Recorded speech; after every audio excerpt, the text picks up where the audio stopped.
우리가 요한복음의 말씀을 쭉 보는 가운데 요한복음의 제일 큰 특징 이야기를 드렸죠. 지난 시간에도 오병이의 기적, 물고기 2마리, 보리떡 5개로 5천 명을 먹이고 12광주가 남았다. 배불리 먹었다. 남은 것이 이렇게 많았다. 하나님의 기적이다.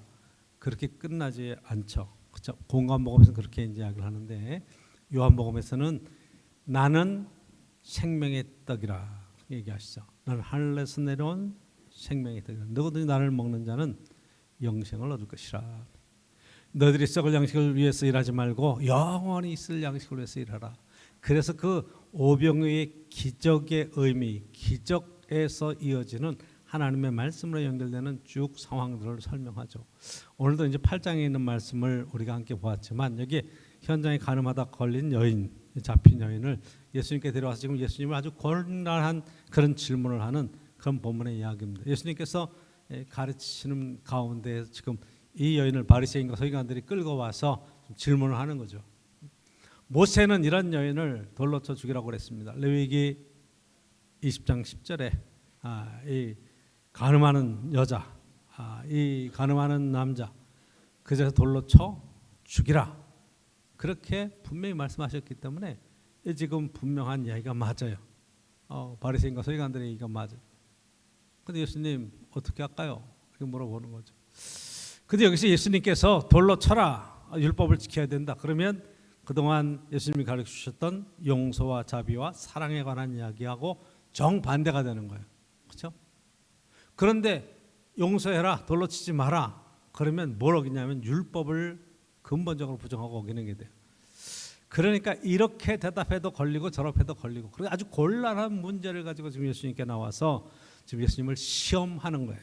성경은 분명히 예수님을 시험한다는 이야기가 나오죠. 우리가 오늘 새벽에도 이제 말씀을 보았지만 거기에 똑같은 이야기가 나와요. 예수님께 나와서 예수님 정말로 지혜롭고 누구든지 다 사랑하고 자비로우시며 하나님의 그 큰 마음을 가지고 다 품으시는 그런 선생님이신 줄로 믿습니다. 여기에 로마의 세를 내는 게 옳습니까? 그럽니까? 가이사에게 세금을 바치는 게 옳습니까? 그럽니까?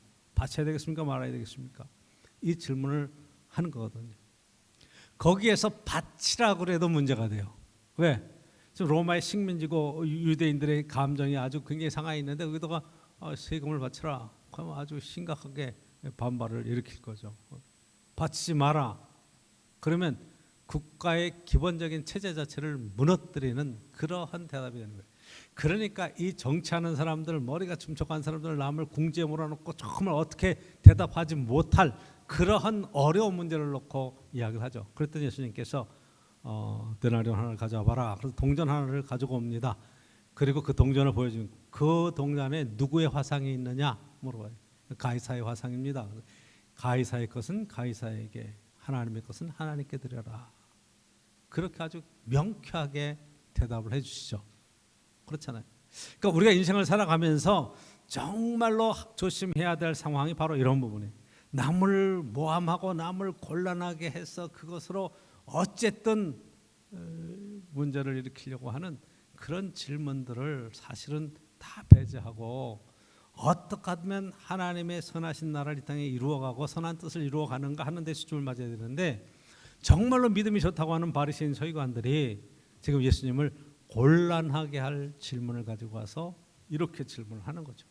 그때 예수님께서 아무 말 안 하시고 지금 바닥에다 글을 쓰고 계세요. 뭐라고 쓰셨는지 잘 모르겠어요. 성경은 뭐라고 썼다는 말이 없어요. 그러면서 뭐라고 쓰시면서 죄 없는 자가 먼저 돌로 쳐라. 너희 중에 죄 없는 자가 먼저 돌로 쳐라. 그렇게 말씀하십니다. 아마 우리가 성경학자들이나 이렇게 상상하고 또 묵상하면서 생각하는 예수님이 거기다 뭘 썼을까? 바닥에다가 아마 죄를 쭉 썼을 것 같아요. 죄 종류 쓱 보면, 쓰는 걸 보면 거기에 뭐 여러 가지 죄들이 나왔을 거 아니겠어요.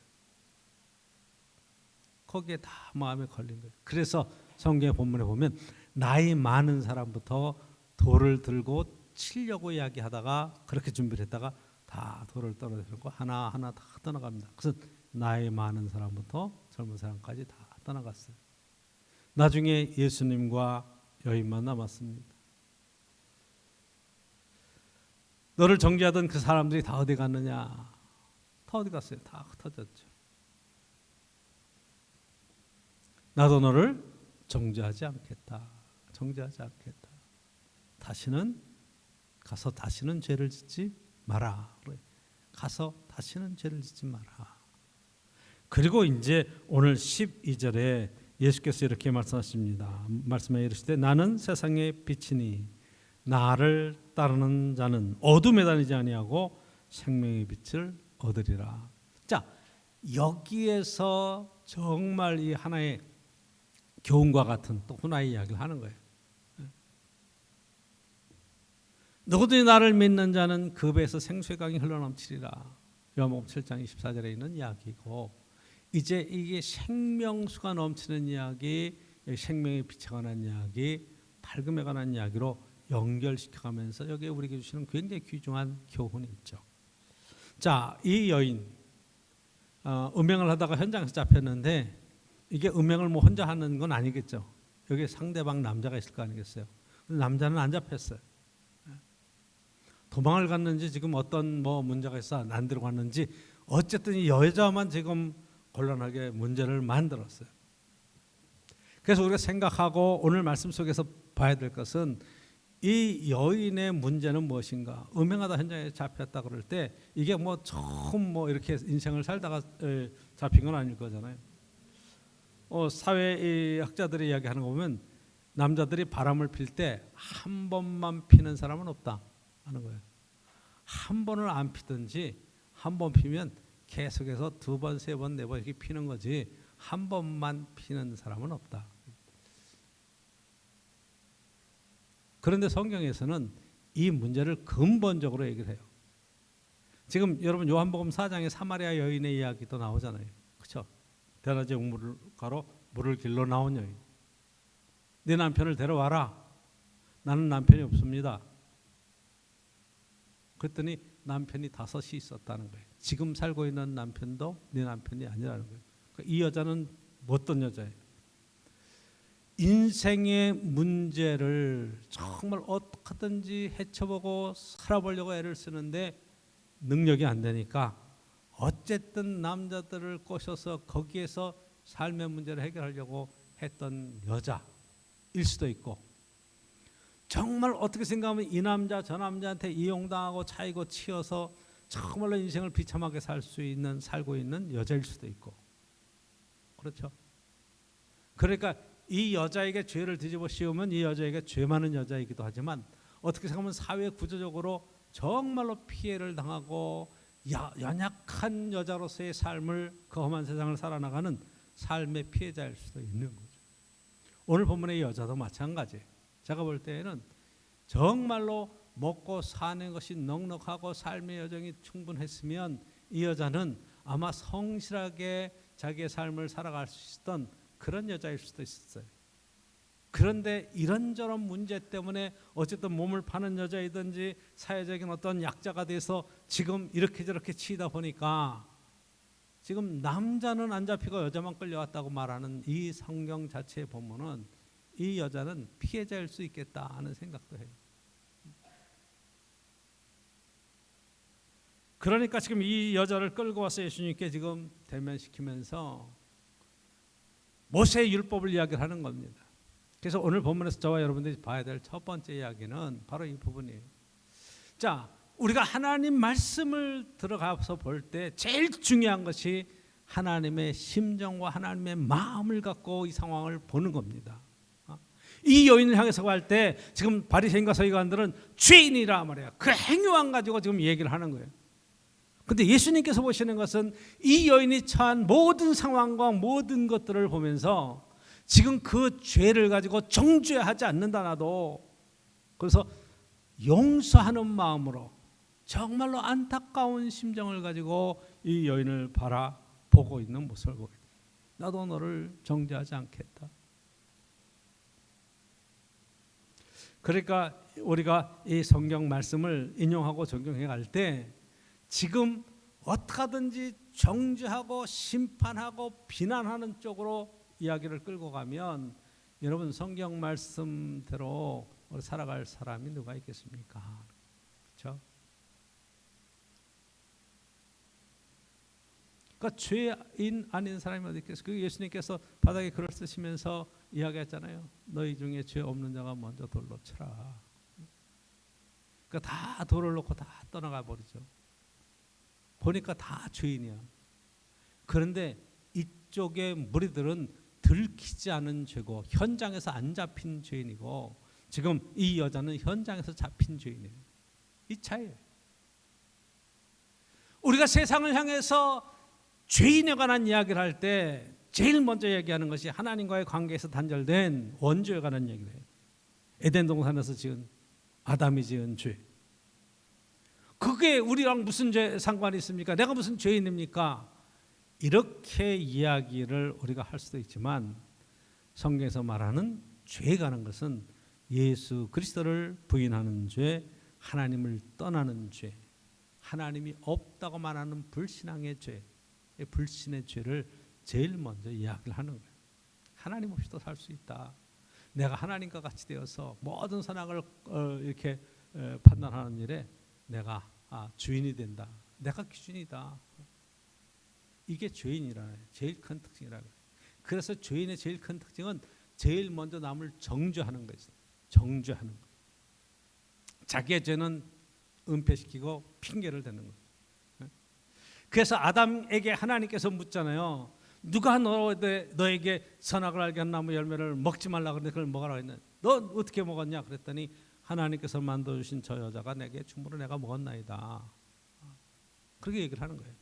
하나님을 원망하는 거예요. 하나님이 저 여자를 안 만들어놨으면 내가 먹지도 않았을 텐데 저 여자 때문에 내가 먹게 됐습니다.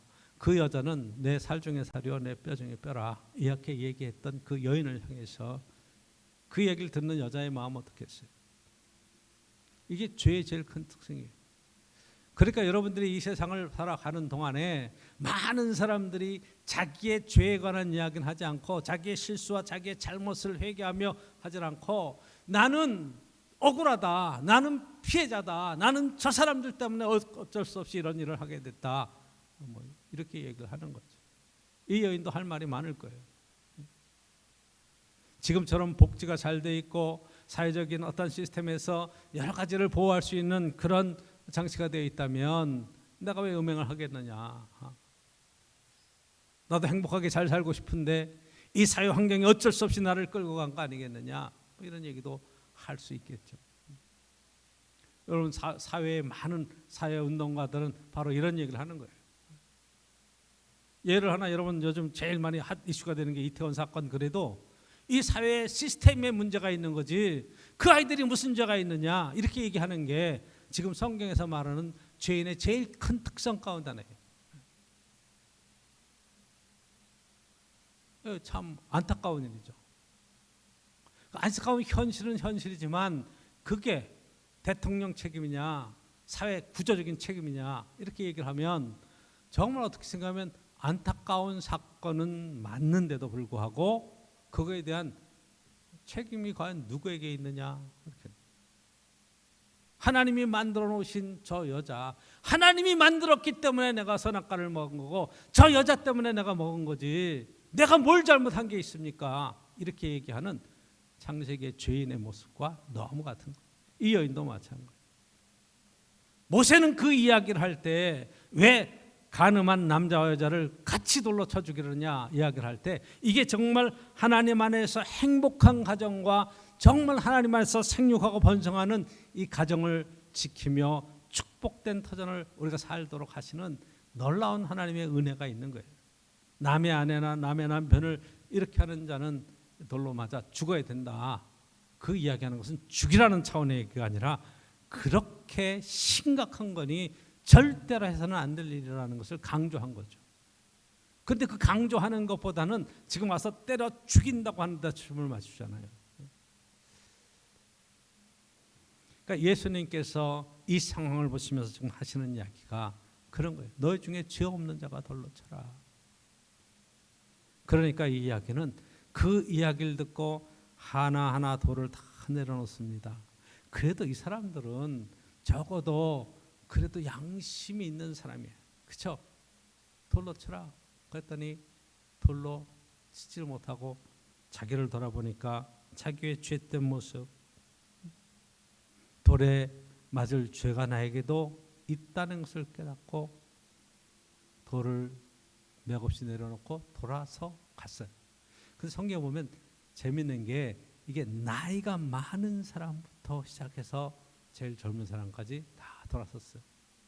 나이 많다는 것은 세상을 오래 살수록 내게 그런 죄의 가능성이 많다. 우리 하나님 앞에 나와서 우리의 삶을 돌아보면 죄인 아닌 사람이 누가 있겠습니까? 이 이야기죠. 누가 누구의 죄를 정죄하겠습니까? 예. 성경은 정확하게 얘기하죠. 요한복음 3장 16절에 하나님 세상을 이처럼 사랑하사 독생자를 주셨으니 누구든지 그를 믿는 자는 멸망하지 않고 영생을 얻으리라. 17절에 하나님이 세상에 그 아들을 보내신 것은 하나님께서 아들을 보내신 것은 세상을 심판하려 하심이 아니요 세상을 구원하려 하심이라. 구원하시기 위해서 그렇게 지금 보내주시는. 이 땅의 죄의 문제는 참으로 심각합니다. 불신앙의 죄와 넘어서 지금 도덕적이고 윤리적인 십계명에 관한 이것만 봐도 지금 사회가 얼마나 죄가 대단한가. 지금 이렇게 법원에 계류되어 있고 재판받는 그러한 많은 죄에 관한 이야기들이 여러분 우리나라가 법치주의고 증거우선주의이기 때문에 증거가 없으면은 그걸 죄를 확정하지 못해요. 그렇잖아요. 증거 있어? 봤어? 봐도 그게 무슨 증거야? 나 그런 적 없어 라고 말하면 안 되는 거예요. 근데 그 증거를 잡으려고 여러분들이 예를 들어 흥신소라든가 뭘 해가지고 다 동원해가지고 뭘 했다 그러면 불법 자료를 이렇게 또 했다고 그래서 그것도 또 자료로 쓰지 못해요. 예를 들어서 둘이 이야기를 하다가 이 당사자가 아닌 딴 사람이 녹음을 했어요. 이 증거를 잡으려고 녹음을 했어요. 그 여러분 법에 걸리는 건 녹음 함부로 해도. 그런데 녹음하려면 녹음한다. 그리고 녹음해야 돼. 고지를 해야 돼. 그러면 그거 녹음한다는데 대놓고 할 사람이 어디 있어요? 그러니까 이게 참 법의 맹점이 엄청나요. 빠져나가려면 엄청 그러니까 그물이 막 구멍이 뻥뻥 나 있는 거예요.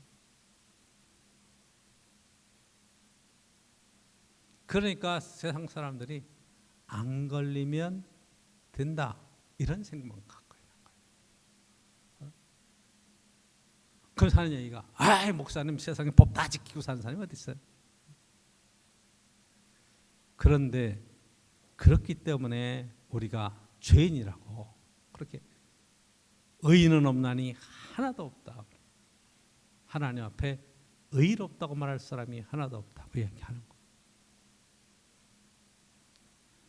예수님께서 두 번째 오늘 본문 속에서 깨닫는 것은 용서하시는 거예요. 사랑하시는 거예요. 나도 너를 정죄하지 않겠다. 가서 다시는 죄를 범하지 마라. 어떤 사람이 상상하면서 글을 썼어요. 근데 그 글은 이 여인이 과연 예수님께서 용서하셨다. 다시는 가서 죄를 범하지 마라.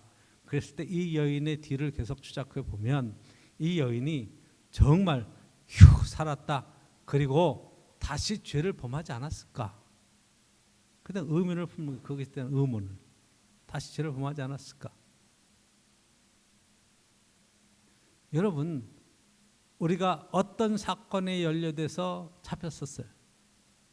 다시는 죄를 범하지 마라. 용서받고 풀려났어요. 다시 죄를 안 범합니까? 우리가 교도소가 있죠. 여기 가까운데 뭐 안양교도소도 있고 서울구치소도 있고 다 있는데 거기에서 이제 수감자들이 갔다 오면 재범률이 보통이 아니에요. 그렇죠? 어떤 사람은 거기에서 범죄를 더 배워가지고 나와. 세상이 지금 그래요. 예수님이 용서하셨다. 십자가의 그 큰 사랑으로 우리 죄를 다 용서하시고 구원을 베풀어 주셨다 하는 것으로 우리가 정말 용서받은 죄인으로 살아갈 때 다시는 죄를 범하지 마라. 그래서 내가 다시는 범하지 말아야지 마음에 굳은 결심을 하고 막 결단을 하고 다시는 죄를 짓지 말아야지, 실수하지 말아야지, 그렇게 할 수는 있을지 모르지만 세상을 살다 보면 동일한 죄를 다시 반복하고 있는 그런 모습들을 봐요. 그래서 여러분, 삶을 바꾼다 굉장히 어려운 거예요. 자기의 생활 습관을 바꾼다, 언어를 바꾼다, 너무너무 어려워. 예수님께서 분명하게 얘기했어요. 여러분, 용서받은 죄인은 정말 어떻게 생각하면 다시는 죄를 범하지 말아야 되는데, 사람들은 환경을 탓하고 사람들을 원망하고 내가 용서할 수 없다, 나는 용서받은 죄인이지만 나는 절대로 용서할 수가 없다, 그런 것들이 막 속에 꽉 차 있기 때문에 진정한 용서도 쉽지도 않아요. 아유, 그래도 교회 다니시고 장로님이시고 권사님이시고 목사님이신데 용서하셔야죠. 난 절대로 용서 못합니다.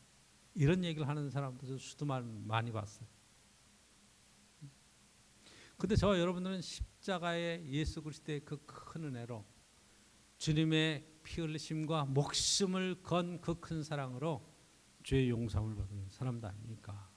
그 대가로 예수님이 피를 흘리시고 생명을 거신 그러한 은혜를 베풀어 주셔서 죄의 은혜를 정말로 떨어버리고 하나님 은혜 가운데로 나와서 죄의 문제에 대해서 해방된 사람들, 그렇게 우리는 신앙 고백합니다. 그러니까 예수 믿는다는 것은, 여러분, 예수님께 나와서 내가 무슨 소원을 빌고 무슨 것을 성취를 하고 그런 차원의 얘기가 아니라 정말 예수 그리스도를 내 삶 속에 영접하고 예수님의 삶의 주인 되시는 그 신앙 고백으로 사는 것 아니겠습니까? 그 진짜 예수 믿으면, 진짜 예수님이 내 안에 계시면 내가 용서하지 않을 수가 없어요.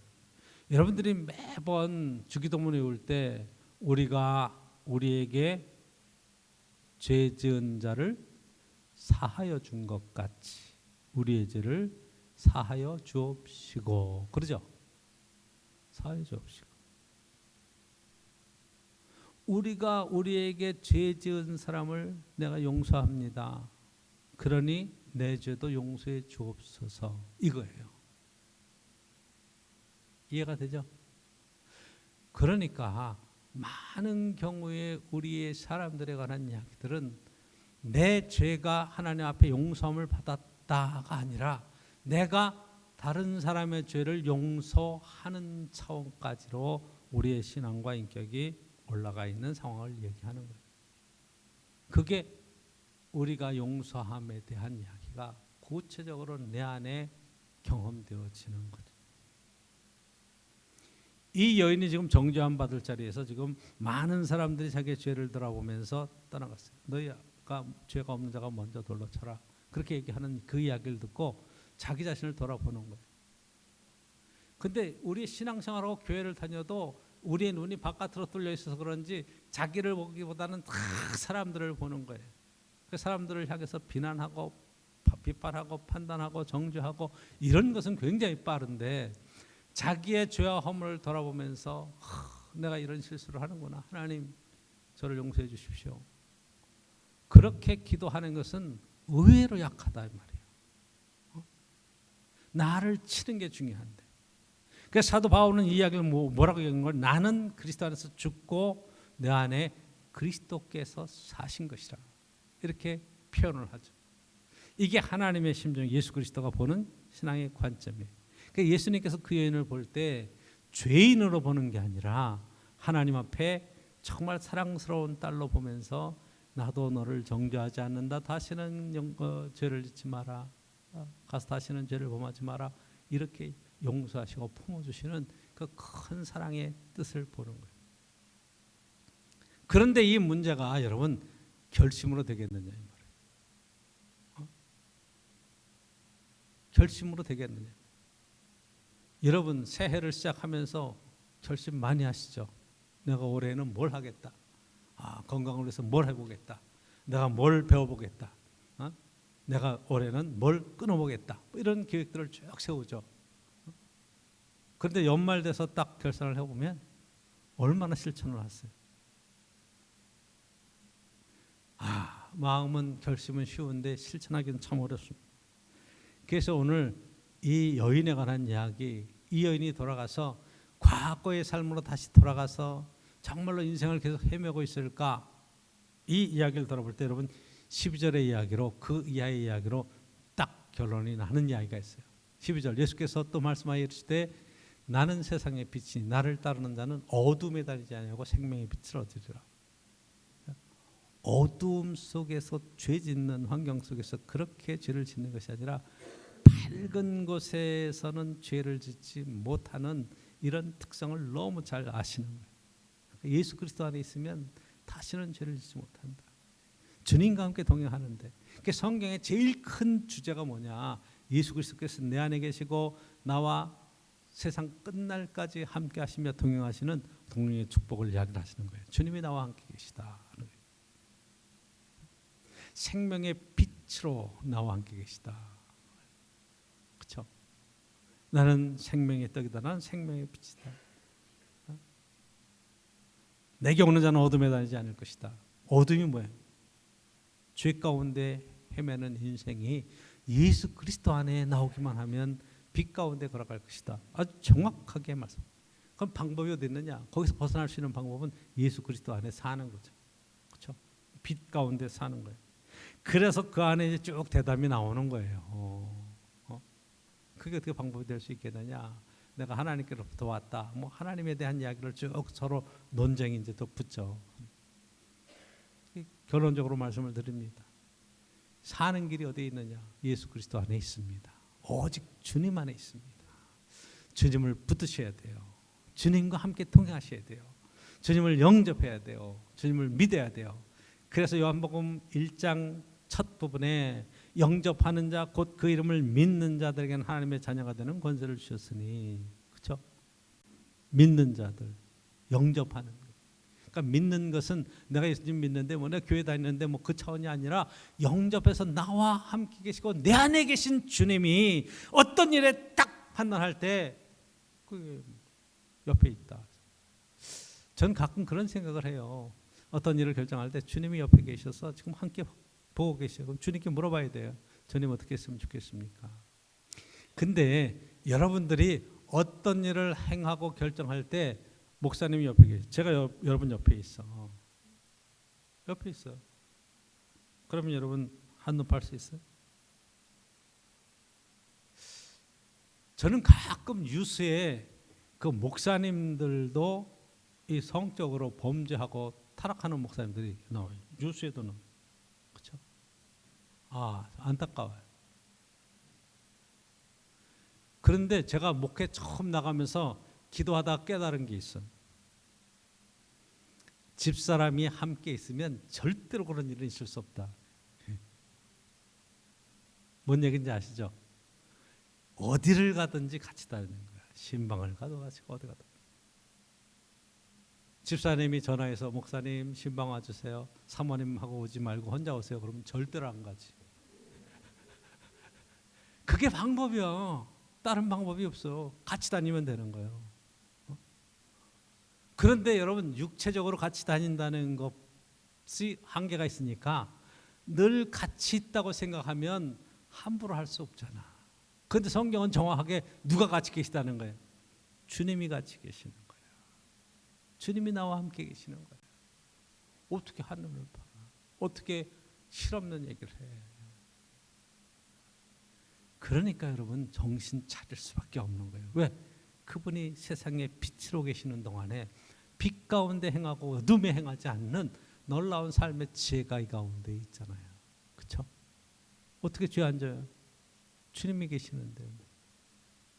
어떻게 안 훔칠 수 있어요? 주님이 계시는데. 그렇죠? 그러니까 신앙생활 할 때 저 여러분의 마음속에 바로 이 부분, 주님이 언제든지 동행해 주신다는 것을 성경의 약속이니까 꼭 이 말씀을 붙들고 어떤 판단이든지 어떤 결정이든지 기도하고 하나님 말씀 가운데서 여러분들이 지혜를 구하고 내 자신을 돌아보면서 하나님께서 주신 모든 환경과 주변에 되어지는 일들 속에 감사가 넘치고 기쁨이 넘치는 복된 신앙생활을 멋지게 살아낼 수 있는 신앙의 귀한 축복이 꼭 함께 있기를 간절히 축원합니다.